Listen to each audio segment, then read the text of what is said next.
예, 이번 시간에는 이제 최저가 특론에서 이용이 되었던, 사실은 되었던 이론에 대해서 간단히 살펴보도록 하겠습니다.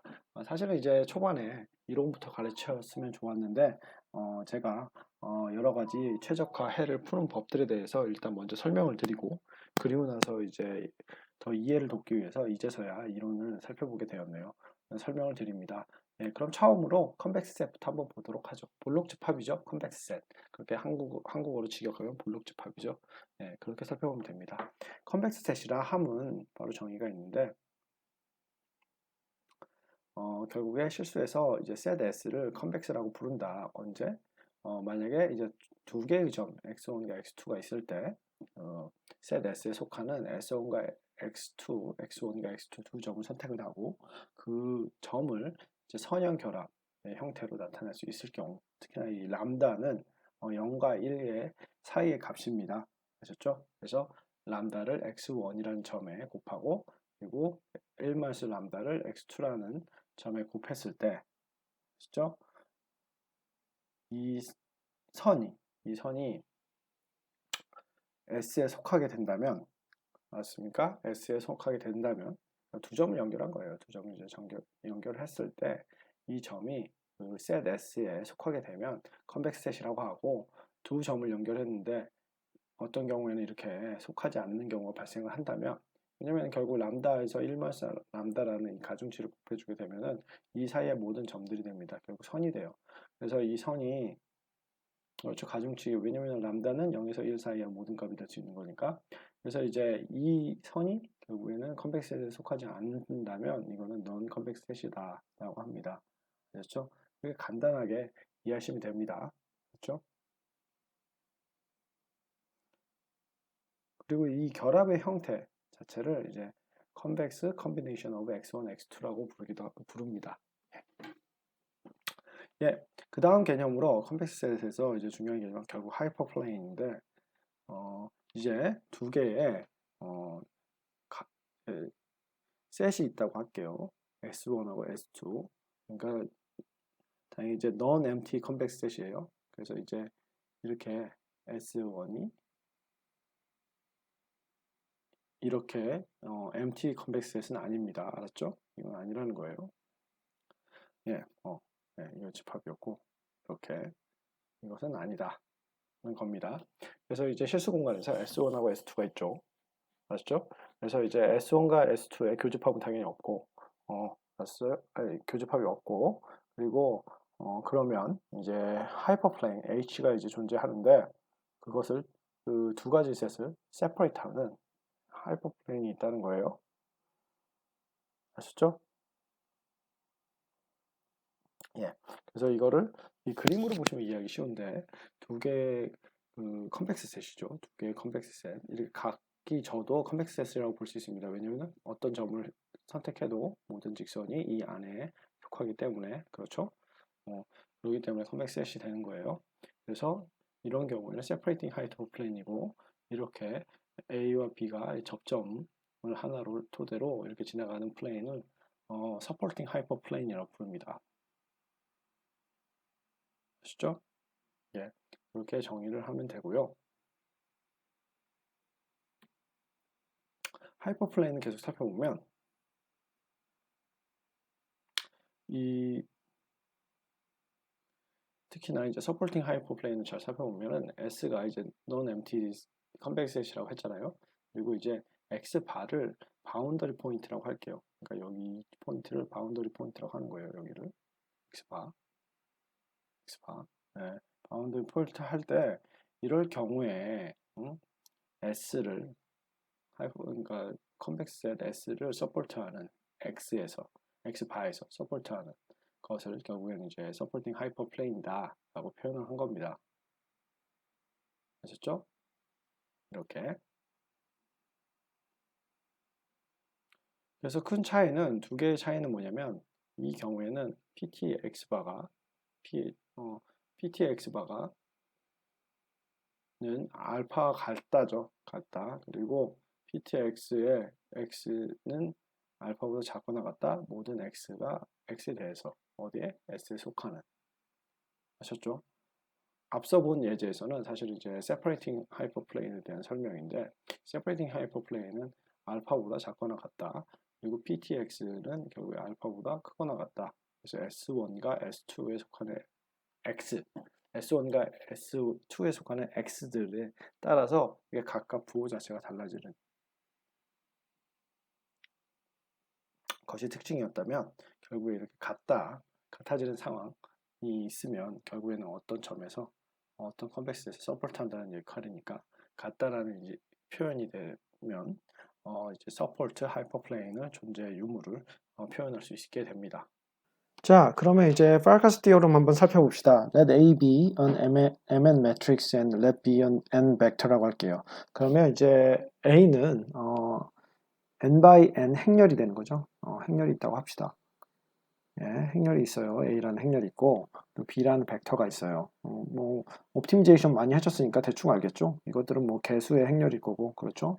여러 가지 식이 있다면 그리고 B는 결국 뭡니까? 우변의 값들, 자원 제약을 흔히 보여주는 우변의 컨스턴트, 상수들의 벡터겠죠? 예. 그래서 이렇게 A와 행렬과 B라는 벡터가 있을 때 다음에 시스템 두 가지 중에 하나는 반드시 해를 갖는다는 겁니다. 팔카스 티오렘이고 한마디로 두 개의 시스템이 독립이 돼서 이 둘 중에 하나는 해가 있다는 거예요. 예. AXB가 있고 하고 AXB는 단 X는 0보다 다 같거나 크거나 같고요. 이런 경우에 AX 이 실수 공간에 X 벡터가 존재한다.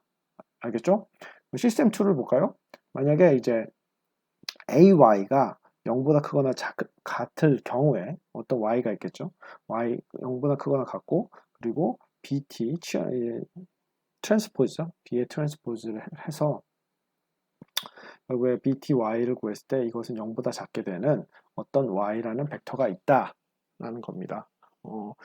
한마디로 두 개의 시스템이 이렇게 서로 독립되어 있다는 거예요. 굉장히 중요한 띠오렘입니다. 옵티미제이션 하는데 처음에 해가 있느냐 해의 가능성에 대해서 이제 유무를 판단했었죠. 그렇죠? 이 부분에 대해서 한번 예제를 한번 살펴볼게요. 예, 한번 이런 행렬이 있다고 합시다. 두 개의 식이죠, 사실은. 그래서 이제 A라는 행렬이 있고 B라는 상수로 조합된 벡터가 있다고 할게요. 그러면 이거를 이제 풀어보시면 알겠지만 X바라는 게 존재하게 됩니다. 과연 이 X바가 시스템 1인지 시스템 2의 해인지 저희가 체크를 할 필요가 있죠. 그러면 한번 이게 시스템 1의 해, 이 조건을 존재하는지 파르카스 티오름에 따라서 한번 정리를 해보겠습니다. 파르카스 티오름 다시 한번 보죠. 시스템 1, AX는 B다. 그렇죠? 0보다 크거나 같은 X가 존재한다고 했어요. 예, 다 값들이 0보다 크거나 같습니다. 그렇죠? 그렇기 때문에 한번 1번 시스템에 해답이 될 수 있는지 계산해 보시면 되죠. AX 바니까 그냥 전개하셔서 실제로 풀어보시면 되죠. 벡터니까 3, 1, 2 그래서 구해시면 어떻게 나옵니까? 3, 2, 6 그렇죠? 6 더하기 3, 3일은 3이고 마이너스 1 곱하기 2는 2니까 마이너스였네? 예. 그래서 마이너스 2니까 결국에는 7이 되죠. 위에 부분은. 이 부분은 7이 되고 마이너스 2니까. 그렇죠? 아랫부분은 12, 3, 4, 10이죠. 3, 4, 12 플러스 1, 1은 1. 그렇죠? 플러스 2, 3은 6. 그래서 아랫부분은 19가 되네요. 그래서 이 등식을 만족하는 걸 알 수 있습니다. 결국 이 x바라는 건 뭐였습니까? 이 시스템 1에서 ax, b를 만족하는 x는 모두 0보다 큰 벡터였죠. 그렇죠? 예, 잠시 좀 수정을 했습니다. 오타가 있어서. 예, 그래서 어쨌든 이 부분이 성립한다는 걸 확인을 했고요. 그래서 이제 다음을 만족하는 y가 있으면 안 된다는 거죠. 이 띠오름에 따르면 다시 한번 띠오름을 확인해 보면 이제 앞서 여러 가지 버전이 있기 때문에 제가 여기 예제에 맞춰서 제가 가끔씩 수정을 했습니다. 예, ATY 0보다 작고 BTY는 0보다 크는 걸 만족하는 시스템 2는 시스템 1과 2는 독립이기 때문에 이런 y가 있으면 안 된다는 거예요. 이 이론에 따르면. 그래서 y1, y2에서 결합해주면 결국 세 개의 식이 나옵니다. 어떻게 나옵니까? 2y1 플러스 4y2는 0보다 작거나 같다. 그렇죠? 그리고 3y1, 1y2 플러스 1y2 여기 있죠? 네, 그래서 이건 0보다 작거나 같다가 나오고 또 마이너스 1y1 그리고 마이너스 3y2 해서 이거는 또 0보다 작거나 같다가 나오는 거고요. 또 이렇고 bty는 다음과 같다. 그래서 아까 전에 보셨죠? y하고 bt를 계산했을 때 다음과 같은 식이 나오지 않습니까? y1, y2 결합하면 7y1, 19y2 그래가지고 이렇게 나오죠. 그래서 이 경우는 0보다 커야 한다는 거예요. 그렇죠? 이런 거를 만족하는 y가 있어서는 안 된다는 거잖아요, 지금. 그렇죠? 예. 그래서 이렇게 구해보면 결국에는 이 조건을 만족하는 이 식들, 각각의 식들, 모든 조건을 만족하는 y1, y2를 이제 구해보시면 예, 어떤 결과를 갖게 되냐면 7y1 그리고 19y2는 0보다 작거나 같다는 걸 얻게 됩니다. 따라서 이제 존재 안 한다. 파이카티움이 맞다는 걸 확인할 수가 있어요. 아시죠? 원래 이게 크다는 그죠? 이게 큰 걸 만족하는 만약에 이게 0보다 크면 어떻게 됩니까? y1, y2라는 게 해답이 있는 거죠. 그러면 어떻게 됩니까? 띠오름이 틀렸다는 거예요. 그렇죠? 띠오름이 틀렸다는 거잖아요. 근데 다행히 이게 0보다 작거나 같기 때문에 결국 0보다 작거나 같기 때문에 결과적으로 이 두 번째 조건을 없앰으로써 결국 이 시스템 2의 솔루션은 존재하지 않게 된다. 그렇죠? 그렇기 때문에 둘 중에 하나, 이 이론이 뭘 말하는 거냐면 이런 시스템이나 이 시스템의 둘 중에 하나는 반드시 해를 갖는다는 걸 얘기하는 겁니다. 그렇죠? 이 조건에서. 왜 이렇게 될 수밖에 없느냐? 이거를 이제 비주얼라이제이션으로 언급을 하면 그 시스템 1, 시스템 2, 시스템 2 이렇게 해서 각각의 방향들이 분리가 되어 있어요. 그래서 여기에 해가 존재하면 이쪽 부분에 다른 부분에 해가 없는 거고 다른 부분에 해가 존재하면 이쪽 부분에 해가 없게 되는 겁니다. 그렇죠? 이렇게 이 이론은 결과적으로 이 시스템 두 개가 독립이 되어 있고 반드시 독립이 되어 있고 둘 중에 하나는 해가 있다는 걸 이제 증명해주는 중요한 띠오리고요. 이거에 대한 파생된 띠오름으로 다음과 같은 졸단스 띠오름이라고 있습니다. 여러 가지가 있는데 졸단스 띠오름이 그나마 많이 사용됩니다. 제일 중요한 건 팔커스 띠오름이 제일 중요하고요. 졸단스 띠오름은 다음과 같은 시스템 두 개 중에 반드시 두 가지 시스템 중에 하나는 반드시 해를 갖는다는 것을 얘기해 주는 겁니다. 팔커스 띠오름하고 크게 차이가 없죠. 그렇게 해서 주요 띠오름들을 살펴봤습니다. 그래서 컴플렉스 펑션, 이제 컴플렉시티가 굉장히 중요한데, 서치 스페이스에서. 그 이유는 당연히 이제 컴플렉스 펑션 혹은 콘캠 펑션이면 미분이 가능하기 때문입니다. 그래서 이제 왜냐면 미분이 가능해야 저희가 최적해를 찾을 수 있다는, optimality condition, sufficient, necessary와 sufficient condition을 충족할 수 있기 때문입니다. 나중에 설명해 드릴게요. 이를 위해서 잠시 이제 컴플렉스 펑션 종류들에 대해서 잠시 살펴보죠. 다음과 같이 컴플렉스 펑션들은 다음과 같이 정의가 됩니다. S라는 거를 이제 non-empty, 비어있지 않은 컴플렉스 셋이라고 하면 실수 공간, n 차원의 실수 공간에서 그러면 S에서 이제 R로 보내는 함수죠. 펑션 F에서 S가 컴플렉스라고 할 수 있다. 언제? 이 람다 그리고 1 람다 두 개의 점을 이은 이 함수가 두 개의 점을 이은 거에 대한 합이죠. 람다 x1 플러스 1 마이너스 람다 x2 그렇죠? 두 개의 점을 이은 지점이 보다 각각의 값 fx1과 fx2에다가 이렇게 람다의 가중치를 곱했을 때 합보다 작거나 같으면 컨벡스이다. 그림으로 보면 굉장히 이해하기 쉽습니다. 두 점 x1과 x2가 있다고 하면은 가중치죠. 람다 x1에다가 람다를 곱하고 x1 마이너스 람다를 x2에다 곱했을 때 그렇죠? 곱했을 때 이 중간점이 어느 지점일 겁니다. 이 두 사이에 어느 지점이겠죠? 그렇죠? 지점이 나오게 돼요. 이 값에 대해서 f 함수에 넣으면 이 중간에 어떤 값이 나오겠죠? 그렇죠? 그때 값은 사실 함수에서 봤을 때 이 값일 겁니다. 그렇죠? 이 값은 각각의 fx1이 여기고 fx2는 여기죠. 이 함수 선에서 컨벡스 펑션에서 움직이는 거니까 이 두 개의 값에 각각의 가중치를 곱했을 경우는 어디가 되냐면 여기가 되죠. 그렇죠? 그것보다 항상 작거나 같으면 실제 곡선이 이 둘의 가중치보다 낮게 지나가기 때문에 결국 이렇게 기울기가 있다는 거죠. 그렇죠? 그래서 이제 컨벡스 펑션이 되고 반대로 크면 어떻게 되겠습니까? 이 둘에 지나가는 수보다 실제로 이 f 이 반대의 기호가 되면은 그렇죠? 그러면 이제 컨케이브 펑션이라고 합니다. 아셨죠? 이걸 마이너스를 곱해서 그래서 컨케이브 펑션은 반대로 이 f 이 지점이 이 두 개의 가운데보다 큰 경우죠. 큰 경우는 컨케이브 펑션이라고 한다.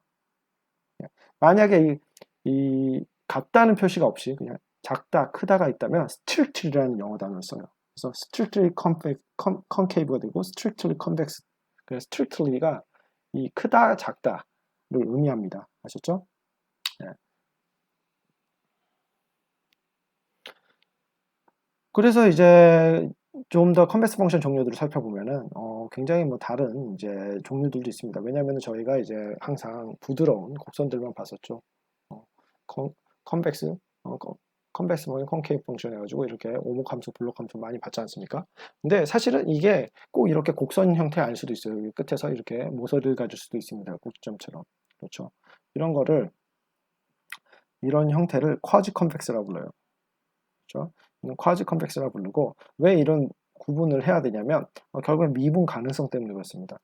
왜냐면 나중에 옵티멀리티 컨디션에서 니세서리 컨디션 말하겠지만 1차 미분값이 0이 되는 지점이 뭡니까? 극점이죠. 네, 극점이기 때문에 미분 가능성이 있어야 되겠죠. 그렇기 때문에 그렇습니다. 뭐 여러 가지 있어요. 넌 컨벡스도 있고요. 컨벡스도 있고요. 수도 컨벡스도 있고요. 쿼지 컨벡스도 있습니다.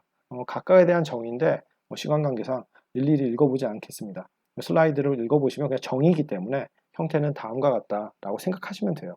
이거는 나중에 비선형계획법 따로 가르쳐 드릴 때 하나하나씩 특징을 살펴보도록 하겠습니다. 아셨죠?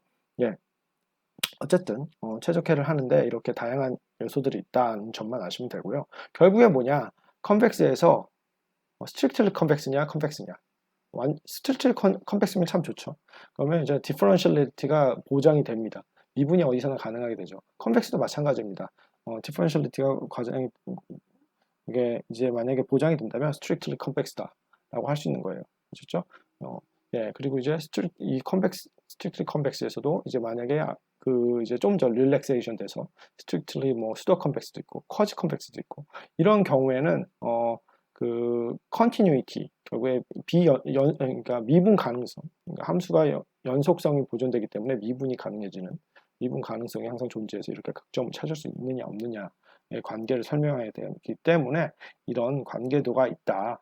쳤어요. 이런 이제 컴플렉시티가 왜 중요한지 개념적으로 설명해 드리고 자세한 이해는 비선형 계획법에서 따로 추가적으로 설명해 드리도록 하겠습니다. 아셨죠? 그러면 보다 중요한 이렇게 서두른 이유는 이제 제일 중요한 부분에 대해서 설명을 해드리기 위함입니다. 자, 그러면 예전에 학기 초에 제가 얘기했던 unconstrained problem으로 다시 돌아볼게요.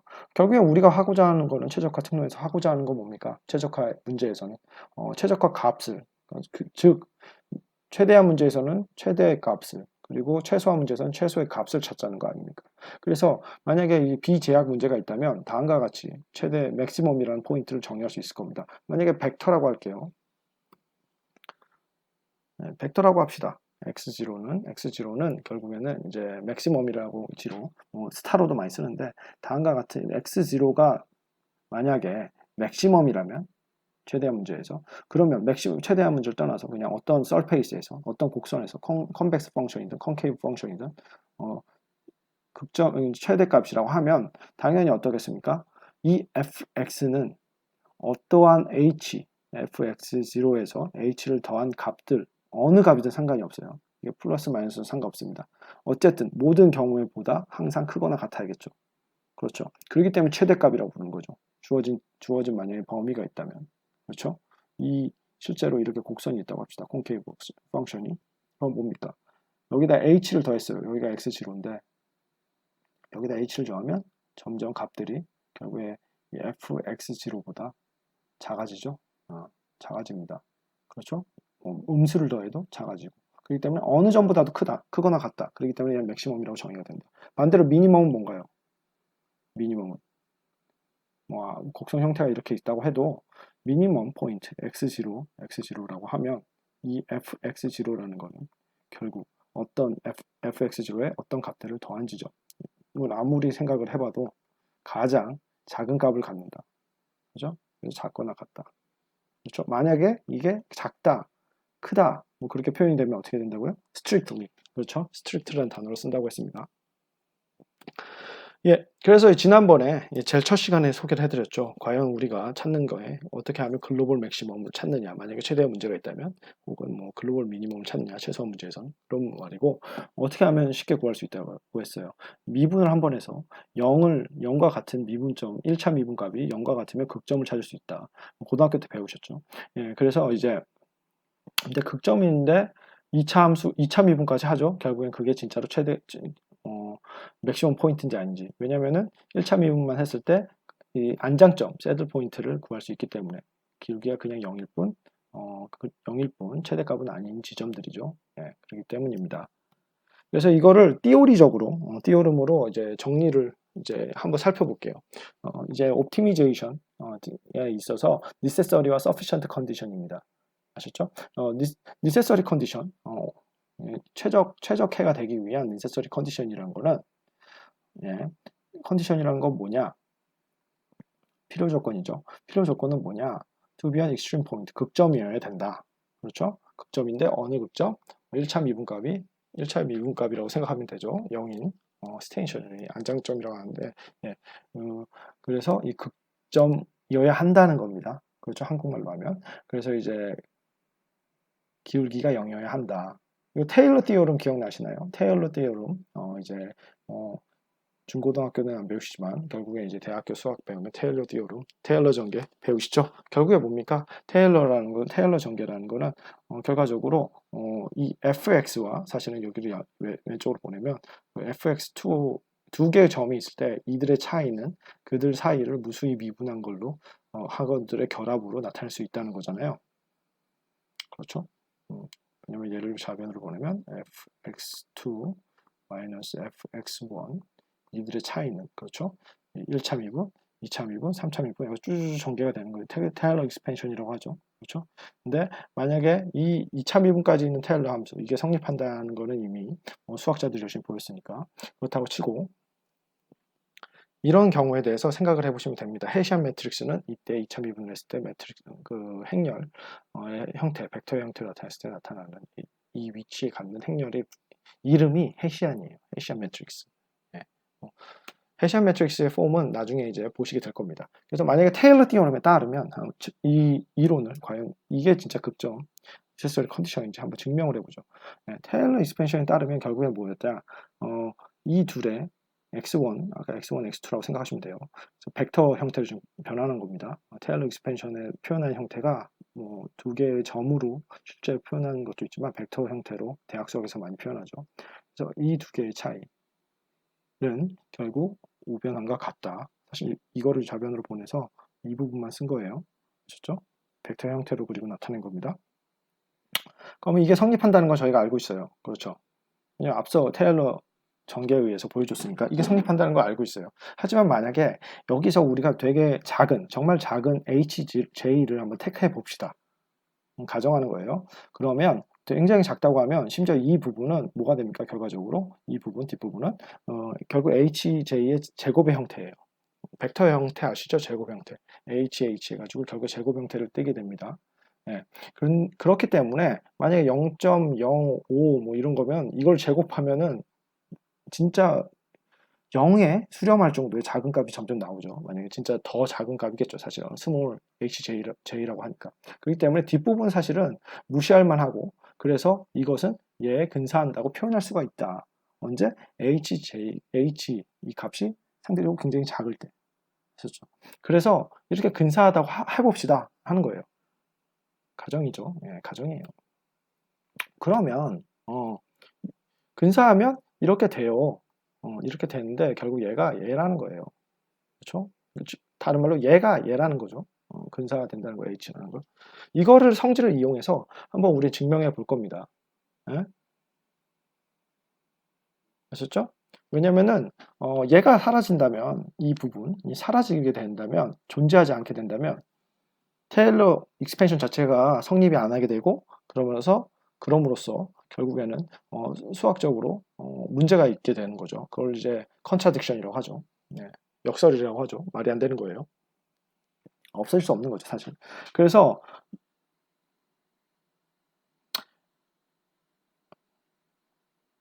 그래서 이제 컨트라딕션을 통해서 이제 증명을 할 겁니다. 예. 그래서 만약에 이게 말이 안 되니까 얘가 사라지지 않았어요. 사라지지 않고 스페시픽 J가 그러면 어떻게 되냐면 미분을 했을 때 얘가 0이면 사라지는 거죠. 그러니까 얘가 0이 아니다 라고 한번 해봅시다.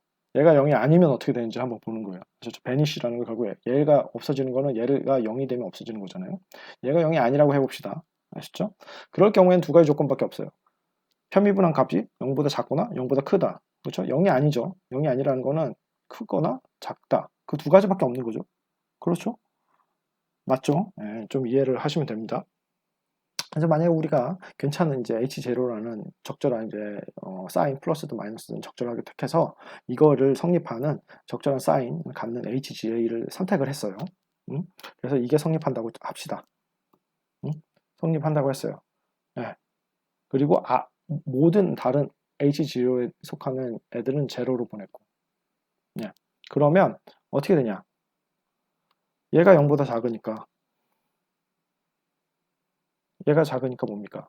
사실 이거는 이제 편미분 형태이기 때문에 얘하고 같은 거죠. 그래서 얘하고 같다는 거는 그 말은 뭡니까? 이 부분도 역시나 0보다 작다는 거죠. 그렇죠? 왜냐면 얘가 0보다 작다고 가정을 했어요. 그렇죠? 이 형태가 다시 써주면 델타 fx0가 0보다 작다고 한 거예요, 지금. 이거를 통해서. 그렇죠? 가정을 했더니 f0, x0에서의 델타가 아니라 fx의 미분값은 0보다 작가와 라고 가정을 했죠, 지금. 0보다 작가로 가정하니까 당연히 테일러 전개에 의해서 뭡니까? 얘도 0보다 작게 돼요. 얘가 0보다 작으니까 어떻게 됩니까? 우변으로 보내면 이게 성립하게 되죠. 그러면 뭐가 컨트라딕트해요? fx가 미니멈 포인트인데 미니멈 포인트는 뭐였어요? fx는 무엇보다도 작거나 같은, 그렇죠? 이것보다 항상 작거나 같아야 된다고 제가 처음에 보여드렸습니다. 어디서? 여기서. 미니멈. 그렇죠? 이거에 역설이 되죠. 너무 낙설을 많이 했는데 역설이 돼요. 그래서 이게 성립할 수가 없는 거죠. 왜 얘가 미니멈 포인트인데 어떻게 다른 수들보다 큽니까? 그렇죠. 그 역설이 되기 때문에 얘는 반드시 뭐가 아니어야 된다. 0보다 작을 수가 없다. 반대로 0보다 크거나 같다라고 해도 반대로 성립하지 않기 때문에 양쪽 다 성립을 하지 않는다. 그럼 무슨 말이에요, 역으로? 크거나 같지도 않고 작거나 같지도 않기 때문에 결국 0이다. 그래서 must equal 0라고 해서 0이어만 한다라는 겁니다. 반대로 이제 이건 미니멈 케이스에 대한 문제였고 맥시마이제이션의 케이스도 당연히 증명을 하실 수 있습니다. 유사하게.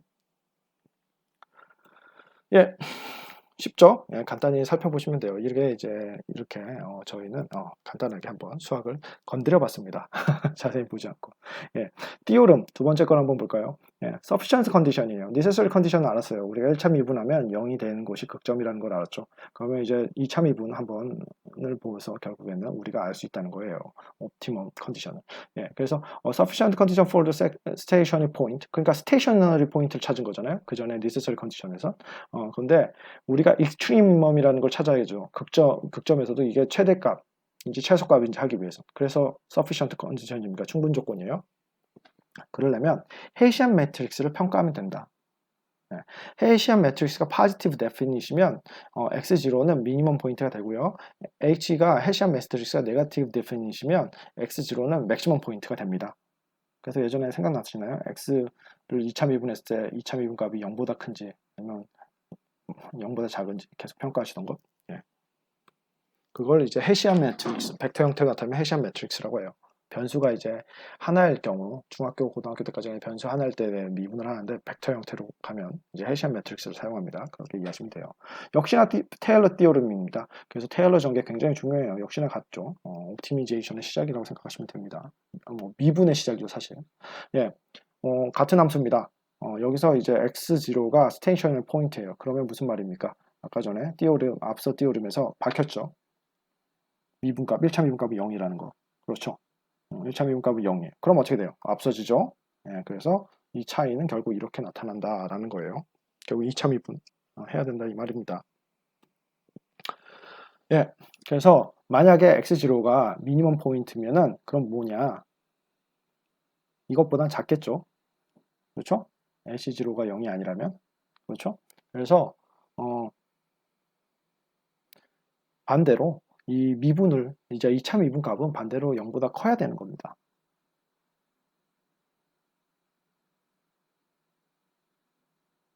이해하셨나요? 왜? 우리는 fx0 플러스 h 마이너스 fx0가 0보다 크다고 했으니까 지금 이걸 통해서. 그렇죠? 근데 우변값이 같잖아요. 얘가 0보다 큰데 얘는 당연히 0보다 커야죠. 그렇죠? 네. 그래서 2차 미분값이 0보다 커야 되는 거예요. 미니멈 포인트면. 그래서 이런 정리가 나오는 겁니다. 미니멈 포인트에서는 H 2차 미분값이 파지티브 데피니션이어야 된다는 헤시안 매트릭스가. 좀 더 쉽게 말하면 2차 미분값이라고 하고 헤시안 매트릭스 정확하게 말하면. 예. 그리고 반대로 맥시멈 문제에서는 유사한 방법으로 밝힐 수 있다. 예요. 너무 빠르게 진행한 것 같지만 확실하게 이해가 되죠. 예, 테일러 전개만 이해하면 그대로 이해가 됩니다. 둘이 같으니까 뭐 한쪽이 크면 얘가 커지는 거고 얘가 작아지면 얘가 0보다 작다고 하고 맥시멈 포인트에서 그럼 얘도 당연히 0보다 작다 하고 푸시면 되죠. 네, 푸시면 돼요. 네. 그래서 네거티브 데피니시다. 그래서 뭐가 중요하다? 이거에 중요하다. 디오름 이용해서 풀어야 한다. 그 말입니다. 그럼 제가 이제 그 헤시안 매트릭스를 이용해서 파지티브 데피니시인지 네거티브 데피니시인지 아니면 그래서 최적화가 과연 맞는지 한번 평가하는 예제를 한번 살펴보도록 하겠습니다. 다음의 함수를 한번 살펴봅시다. fx1, 2, 3에서 3개의 변수가 있어요. 3차원이죠. 예, 3차. 2차가 아니라 3차예요. 3차 함수의 형태가 다음과 같습니다. 이제 편미분을 각각을 하시면 3차니까 편미분 하셔야죠. 2차여도 편미분 하셔야 되고 편미분을 각각 하시면 도함수를 구하실 수 있는데 당연히 각각의 편미분이 다 0이 되는 지점이 극점이 되죠. 그렇죠? 네. 그게 이 표시 뭡니까? necessary condition. 그렇죠? 그래서 0이 되는 부분이라고 놓고 푸시면 다음과 같은 값을 구할 수 있습니다. 당연히 구하실 수 있죠. x1 뭡니까? 여기서 푸시면 x1 뭐 마이너스 2여서 1이었는데 이 부분을 나눠주고 마이너스 2분의 1 죄송합니다. 여기가 마이너스였군요. 2분의 1, 마이너스 2분의 1 해서 플러스 돼가지고 2분의 1이 되는 거고. 그렇죠? x1이 2분의 1이 되면, 여기 이렇게 구해서 적으시면 되고. 그렇죠? 그리고 x2, x3, x2 두 개의 관계가 있으니까 이 식을 연립방정식을 풀면 x2와 x3의 값이 나오죠. 네. 연립방정식까지 제가 살펴주지는 않습니다. 예, 어쨌든 이렇게 해서 풀었습니다. 그런데 문제는 이 극점이 이건 극점이라는 건 알았어요. 그렇죠? 이 극점이 과연 최대값일까? 최소값일까? 모르죠. 그렇죠. 그러면 어떻게 해봐야 된다? 헤시안 매트릭스를 가지고 평가를 해보면 된다. 헤시안 매트릭스는 다음과 같은 포맷을 갖고 있습니다. 드디어 보게 되죠. 헤시안 매트릭스. 특히 3차원, 이제 해가 이렇게 3차원일 경우에는 각각의 대각 항열은 각각의 배려부를 2번 미분한 거고요. 그리고 이 대각 행렬 요소 이외에 다른 이제 요소들은 이런과 같이 x1, x2에 대해서 편미분, x1, x3, x2, x3 이렇게 해서 편미분을 하시고 대칭되는 값들을 이렇게 적어주시면 됩니다. 아셨죠? 그래서 다음과 같이 나왔네요. 마이너스 2, 마이너스 2, 마이너스 2, 0, 0, 1 대칭이니까 1, 0, 0 얘하고 얘하고 대칭이고 얘하고 얘하고 대칭이고 얘하고 얘하고 대칭이고 그렇죠. 그래서 이제 헤시안 매트릭스가 이렇게 3차의 경우에 이렇게 나오는데 그러니까 미분을 엄청 하셔야 된다는 거예요. 손으로 안 합니다, 보통. 매틀랩이나 매스메디카 아니면 이제 프로그램 사용하셔서 하죠. 누가 이걸 다 손으로 어떻게 합니까? 예, 미분하고 예, 미분을 하죠. 미분해서 구했습니다. 그러면 이 헤시안 매트릭스에서 어떻게 과연 우리가 파지티브 데피니시인지 네거티브 데피니시 어떻게 결정하는지 제가 그 과정을 설명을 해드릴게요. 처음에 이제 리딩 프린시플 마이너라고 해서 구하셔야 합니다. 리딩 프린시플 마이너라는 거는 뭐냐면 K n 차원의 이제 n by n 매트릭스에서 K 차수에 해당하는 매트릭스를 만든 후에 만드는 거예요. 그걸 이제 리딩 프린시플 마이너라고 하는데 어떻게 되냐면 이 처음에 만약에 1차원에 제가 한국말을 잘 몰라서 올더 원인데, 예. 그래서 이제 한국말은 잘하는데 단어를 잘 몰라서 올더 원인데 리딩 프린시플 마이너 올더 원은 결국에는 여기 처음부터 여기서부터 시작하시면 돼요. 그래서 마이너스 2. 두 번째 올더 2라고 하면 두 번째 요소까지 포함한 대강 요소까지 포함한 이 부분은 올더 2라고 합니다. 아셨죠? 올더 3는 뭐겠어요? 1, 2, 3이니까 이 모든 걸 포함하게 되니까 결국에는 이 헤시안 매트릭스 그 자체가 되겠죠. 물론 아셨죠? 이 문제에서만. 왜냐면 우린 변수가 3개밖에 없으니까. 변수가 4개, 5개, 6개 되면 계속 이렇게 만들어 가시면 됩니다. 아셨죠? 그러면 각각의 리딩 프린시플 마이너를 구했어요. 그렇죠? 이게 리딩 프린시플 마이너인데 각 올더 K에서의 마이너를 구하고 나서 디터미넌트를 각각 구해주시면 돼요. 복잡하죠. 그래서 이제 최적화 이제 들으시면 이 necessary sufficient condition만 해도 제대로 이게 positive한지 negative definit이 밝혀라라고 하면은 그 자체도 시험 성적이 휘청휘청합니다. 그 실수가 엄청 하기 쉽기 때문에 다 손으로 풀어야 되는데 계산기를 풀고. 어쨌든 이렇게 해서 디터미넌트 잠시 이제 어떻게 구하는지 한번 살펴보면 이렇게 구하실 수가 있죠. 만약에 3차 행렬인 경우에는 그렇죠. 그래서 이제 디터미넌트 오브 더 리딩 프린시플 마이너는 마이너스 2가 되고요. 그렇죠. 이거의 디터미넌트는 마이너스 2죠. 그렇죠. 그리고 두 번째 거는 뭐였어요? 이제 5탄데 2, 3입니다. 두 번째 거는 어떻게 됐냐면 이거에 대한 디터미넌트. 그러면 A, B, C, D라고 했을 때 A, D, 마이너스 B, C잖아요. 그렇죠? 그래서 뭡니까? 마이너스 2 곱하기 마이너스 2 마이너스 0 곱하기 0이네요. 그럼 0이고 앞에는 4가 되니까 결국 디터미넌트는 4가 됩니다. 그렇죠? 그리고 이제 여러분들을 위해서 제가 이제 마지막 부분은 써놨어요. 복잡하니까. 사실은 얘를 선택하면 여기 양쪽을 지우고 이것만 곱하고 뭐 그런 식이죠. 얘를 선택하면 얘하고 얘하고 조합으로 디터미넌트 구하는 배우셨죠? 서영대에서 가실 때.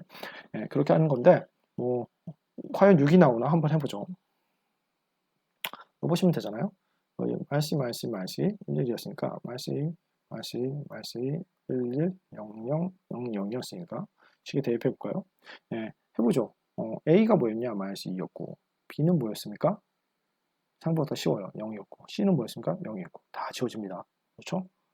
이렇게 복잡한 것 같아도 생각보다 막상 해보면 쉬울 때가 많아요. 2, 4였고요. 그래서 가로 하나 구해보면 4 마이너스 그렇죠? 1 그러면 결국 3 곱하기 마이너스 그래서 이제 곱하시면 FH니까 맞죠? 1, 1은 1, 1, 1은 1 그리고 이제 2, 4 돼서 결국 3 곱하기 해서 마이너스 6이네. 마이너스 6이 맞죠? 그래서 마이너스 6이 되기 때문에 이 마이너스 2, 마이너스 4, 마이너스 6이 나오기 때문에 이렇게 나오는 경우에는 결국 뭡니까? 네거티브 데피닛 하죠. 그렇기 때문에 이것은 맥시멈 포인트를 나타낸다. 왜? 아까 이론에서 말했듯이 맥시멈 포인트라고 하면 두 번째 헤이션 매트리스가 네거티브 데피닛이면 X0는 맥시멈 포인트라고 했으니까 그렇죠? 그래서 포지티브 데피닛 헤이션의 정의와 네거티브 데피닛에 대해서 공부를 하셔야겠죠? 이렇게 해서 헤이션 매트릭스 통해서 sufficient condition을 확인하는 예제를 한번 풀어봤습니다. 그래서 여러분들이 혹시나 이제 잘 모르실까봐 positive definite, semi definite, positive semi definite, negative definite, and negative semi definite에 대해서 정의를 잠시 이제 요약을 했습니다. 여러 가지 방법이 있습니다. 다만 이제 이 문제와 앞서 이제 제가 말씀드린 부분 문제와 관련되는 부분만 간략히 요약을 해봤어요. 네거티브 데피닛을 어떻게 정의하느냐? 다음과 같이 충족이 될 때입니다. 결국 무슨 말이냐? 여기 마이너스 2, 마이너스 2, 4, 마이너스 6, 이 리딩 프린시플 마이너 디터미넌트에 곱을 하는 거예요. 마이너스 K승은. 첫 번째는 1승이고 두 번째는 이거의 제곱이니까 1이죠.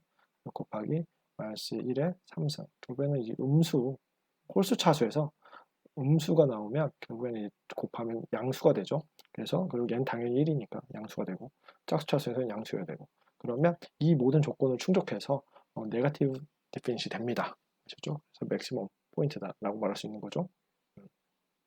맞죠? 이 띠오름에 따르면 맥시멈 포인트다. 이렇게 하시면 됩니다. 그렇게 하시고 그 다음에 이제 만약에 추가적으로 일반적으로 사용하는 건 하나의 차원일 경우도 많으니까 이게 하나의 변수를 사용할 경우에는 앞서 말한 대로 2차 미분의 값이 0보다 작다. 그럼 맥시멈 포인트, 2차 미분 값이 0보다 크다. 그럼 미니멈 포인트이다. 라는 점 유의하시면 되고요.